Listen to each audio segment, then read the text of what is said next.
ನಮ್ಮೂರ್ ಐನೋರು ದೇವಸ್ಥಾನದ ಕಟ್ಟೆ ಮೇಲೆ ಕೂತ್ಕೊಂಡು ಶಾಸ್ತ್ರ ಹೇಳ್ತಾ ಇದ್ರು, ಏನೋ ಹೊಟ್ಟೆ ಪಾಡು. ಒಬ್ಬ ಬಂದ, ಸ್ವಾಮಿ ನೀವು ನನಗೆ ಶಾಸ್ತ್ರ ಹೇಳ್ಬೇಕು ಅಂದ. ಏನಪ್ಪ ಹೇಳ್ಬೇಕು? ನಾನು ಇವತ್ತು ಮಧ್ಯಾಹ್ನಕ್ಕೆ ಏನು ಊಟ ಮಾಡ್ತೀನಿ ಅಂತ ನೀವು ಹೇಳ್ಬೇಕು ಸ್ವಾಮಿ ಅಂತಂದ. ಅಲ್ಲ ಕಣಯ್ಯ, ನೀನು ಊಟ ಮಾಡೋ ನಿನಗೆ ಯಾವ್ದು ಇಷ್ಟ ಬರ್ತದೋ ಅದು ಮಾಡ್ತೀಯ, ಅದನ್ನ ನಾನು ಹೆಂಗ ಶಾಸ್ತ್ರ ಹೇಳಕ್ಕಾಗುತ್ತೆ ಅಂದ್ರು. ಸ್ವಾಮಿ ನೀವೆಲ್ಲರಿಗೂ ಶಾಸ್ತ್ರ ಹೇಳಿದೀರಾ, ಎಮ್ಮೆ ಕಳೆದೋದ್ರೆ ಇವತ್ತು 15 ದಿವಸಕ್ಕೆ ಸಿಗುತ್ತೆ ಅಂತ ಹೇಳಿದೀರಾ, ಅದೆಲ್ಲ ನಿಜ ಆಗಿದೆ ಅಂತ ಹೇಳ್ತಿದ್ದಾರೆ. 15 ದಿವಸದಲ್ಲಿ ಎಮ್ಮೆ ಸಿಗ್ಬೇಕಾದ್ರೆ ನಾನು ಇವತ್ತು ಮಧ್ಯಾಹ್ನ ಊಟ ಏನ್ ಮಾಡ್ತೀನಿ ಅಂತ ನೀವು ಹೇಳಲೇಬೇಕು ಸ್ವಾಮಿ ಅಂತ ಕೂತ್ಕೊಂಡ್ಬಿಟ್ಟ. ಇವ್ರಿಗೂ ತಲೆ ಕೆಟ್ಟಂಗೆ ಆಗೋಗ್ಬಿಡ್ತು. ಎಲ್ಲಡಿಕೆ ಮೇಲೆ 100 ರೂಪಾಯಿ ಬೇರೆ ಇಟ್ಕೊಟ್ಬಿಟ್ಟವನೇ. ಅದನ್ನು ನೋಡಿದ್ರು, ಶಾಸ್ತ್ರ ಹೇಳಿದ್ರು. ಶಾಸ್ತ್ರ ಏನಂತ ಹೇಳಿದ್ರು ಅಂದ್ರೆ, ಇವತ್ತು ಮಧ್ಯಾಹ್ನ 2 ಗಂಟೆಗೆ ಸರಿಯಾಗಿ ನಿನಗೆ ಪಾಯಸ ಕುಡಿಯೋ ಯೋಗ ಇಲ್ಲ, ಹೋಗಯ್ಯ ಅಂತ ಹೇಳ್ಬಿಟ್ಟು ಅವನಿಗೆ ಭಾರಿ ಖುಷಿ ಆಗ್ಬಿಡಿ. ಸ್ವಾಮಿ ಯಾವುದಕ್ಕೂ ಒಂದು ಪೇಪರಲ್ಲಿ ಬರೆದು ಕೊಟ್ಬಿಡಿ ಸ್ವಾಮಿ ಎಂದ. ಇವರು 100 ರೂಪಾಯಿ ಬಂದಿತ್ತಲ್ಲ ಅಂತೇಳಿ ಹೋಗ್ಲಿ ಬಿಡು ಅಂತೇಳಿ ಒಂದು ಪೇಪರ್ ಮೇಲೆ ಮಧ್ಯಾಹ್ನ 2 ಗಂಟೆಗೆ ಪಾಯಸ ಕುಡಿಯೋ ಯೋಗ ಅದೇ ಕಣೋ ಅಂತ ಬರ್ಕೊಟ್ಬಿಟ್ರು.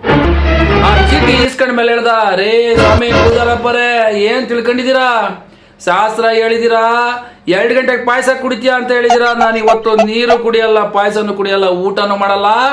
2 ಗಂಟೆ ಆದ್ಮೇಲೆ ನಮ್ಮ ಊರಿನ ಜನನೆಲ್ಲ ಕರ್ಕೊಂಡ್ ಬರ್ತೀನಿ, ನಿಮ್ಮನ್ನ ಪಂಚಾಯತಿಗೆ ಹಾಕಿ 1001 ರೂಪಾಯಿ ಹೆಂಗ್ ವಸೂಲಿ ಮಾಡ್ತೀನಿ ನೋಡ್ರಿ ಅಂತ ಹೇಳ್ಬಿಟ್ಟು ಅಲ್ಲಿಂದ ಹೊರಟೋಗ್ಬಿಟ್ಟ. ಇವ್ರಿಗೆ ಅದೇ ಬಡ್ಕೊಂಡಂಗ ಆಗೋಗ್ಬಿಡ್ತು. ಏನಪ್ಪ ಮಾಡೋದು ಅಂತೇಳಿ ಇದ್ ಬದ್ ದೇವ್ರನ್ನೆಲ್ಲ ನೆನ್ಸ್ಕೊಂಡ್ಬಿಟ್ಟು ಅಲ್ಲಿಂದ ಎದ್ದು ಮನೆಗೆ ಹೊರಟೋಗ್ಬಿಟ್ರು ಶಾಸ್ತ್ರಿಗಳು. ಇವನು ಹೊರಟ ಊರಿಂದ ಹೋಗ್ತಿದ್ದಾನೆ, ಅಲ್ಲಿ ಅವರು ದೊಡ್ಡಪ್ಪನ ಮನೆ. ಅವ್ ದೊಡ್ಡಪ್ಪ ಕರ್ದಲ್ಲೇ ಬಾರೋ ಇಲ್ಲಿಂದ. ಏನ್ ದೊಡ್ಡಪ್ಪ ಅಂತ, ಬಾರೋ ಇವತ್ತು ಹಬ್ಬ ಮಾಡಿದೀವಿ ಪಾಯಸ ಕುಡಿಯಿಂದ. ಅವನಿಗೆ ಗರಪಡ್ದಂಗ ಆಗೋಗ್ಬಿಡ್ತು. ದೊಡ್ಡಪ್ಪ ಇವತ್ತು ನೀನು 5,000 ರೂಪಾಯಿ ಕೊಟ್ರು ನಾನು ಪಾಯಸ ಕುಡಿಯಾಕಿಲ್ಲ, ಹೊಟ್ಟೆ ತುಂಬೋಗ್ಬಿಟ್ಟದೆ ಅಂದ್ಬಿಟ್ಟು ಅಲ್ಲಿಂದ ಹೋದ. ಅವ್ರು ಯಾರೋ ನೆಂಟ್ರು ಕರೆದ್ರು, ಅವರು ಪಾಯಸ ಕುಡಿ ಬಾರೋ ಅಂದ್ರು. ಅಯ್ಯೋ ಇದಾಕ ಪಾಯಸ ನನ್ ಬೆನ್ನತ್ಬಿಟ್ಟದೆ ಅಂತ ಅಂದ್ಬಿಟ್ಟು ಊರಿಂದ ಆಚೆಗೆ ಹೋಗ್ಬಿಟ್ಟ. ಒಂದ್ ಮರದ ಮೇಲೆ ಹೋಗತ್ ಕೂತ್ಕೊಂಡ್ಬಿಟ್ಟವನೇ. ಇಲ್ಲಿ ಯಾರು ಬರಲ್ಲ, ಟೈಮ್ ನೋಡ್ತಾನೆ 12:30 2 ಗಂಟೆ ಆಗ್ಲಿ, ಆಮೇಲೆ ಐತೆ ಪೂಜಾರಪ್ಪನಿಗೆ ಅಂತ ಯೋಚನೆ ಮಾಡ್ಕೊಂಡು ಕೂತಿದ್ದ. ಅಷ್ಟೊತ್ತಿಗೆ ಯಾರೋ ಒಂದ್ 4-5 ಜನ ಪಾತ್ರೆಗಳನ್ನೆಲ್ಲ ತಗೊಂಡ್ಬಂದ್ರು. ಅಲ್ಲಿ ಇದ್ದಿದ್ ಮಣ್ ಕಟ್ಟಿಗೆಗಳನ್ನೆಲ್ಲ ಆರಿಸ್ಕೊಂಡ್ರು, ಬೆಂಕಿ ಮಾಡಿದ್ರು. ಮರದ ಕೆಳಗಡೆ ಬೆಲ್ಲ ಇತ್ತು, ಮತ್ತೆ ರವೆ ಇತ್ತು ಅಂತೇಳಿ ಪಾಯಸನ ತಯಾರು ಮಾಡಿಬಿಟ್ರು. ಘಮ ಘಮ ಅಂತದೆ. ಇವನು ಮೇಲೆ ಕೂತ್ಕೊಂಡ್ಬಿಟ್ಟವನೇ, ಪಾಯಸ ಘಮ ಘಮ ಅಂತದೆ. ಇವನ್ಗೊಂಥರ ಹೊಟ್ಟೆ ಹಸುವಾಯ್ತದೆ, ಆದ್ರೂ ಪಾಯಸ ತಿನ್ನಂಗಿಲ್ಲ, ಕೆಳಿಯಂಗಿಲ್ಲ. ಅಷ್ಟರಲ್ಲಿ ಒಂದು ಕುದುರೆ ಸೌಂಡು, ಟಕ ಟಕ ಟಕ ಅಂತ ಒಂದು ಕುದುರೆ ಸೌಂಡ್ ಬಂತು.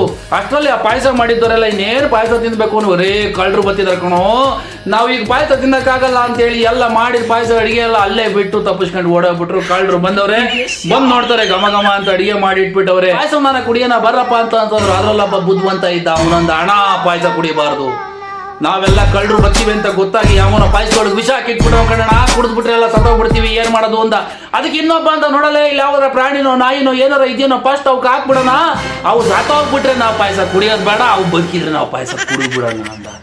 ಇನ್ನೊಬ್ಬ ಮ್ಯಾಲಕ್ ನೋಡ್ತಾನೆ, ಮರದ ಮೇಲೆ ಹಿಂಗ್ ತರ ಕೂತ್ಕೊಂಡ್ಬಿಟ್ಟಿದ್ನಲ್ಲ ಇವನು. ಟೈಮೇ ನೋಡ್ತಾವನೆ, 1:15 ಇನ್ನೂ 1/4 ಗಂಟೆ ಹೆಂಗಾರ ಬುಸ್ಕೋಬೇಕು ಅಂತ ಮರದ ಮೇಲೆ ಕೂತ್ಕೊಂಡ್ಬಿಟ್ಟವನೆ.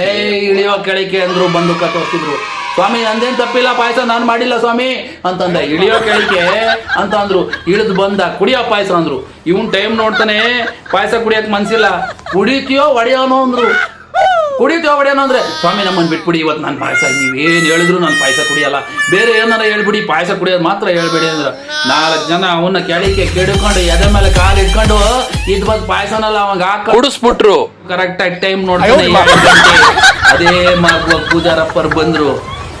ಏನ್ ಹೇಳಿದ್ದ ನಾನು ಆಯ್ತು ಅಂದ್ರು. ಈ ಬೊಡ್ಡೆ ಇದೆ ಅಲ್ಲೇ ಸುಸ್ತಾಗ್ಬಿಟ್ಟು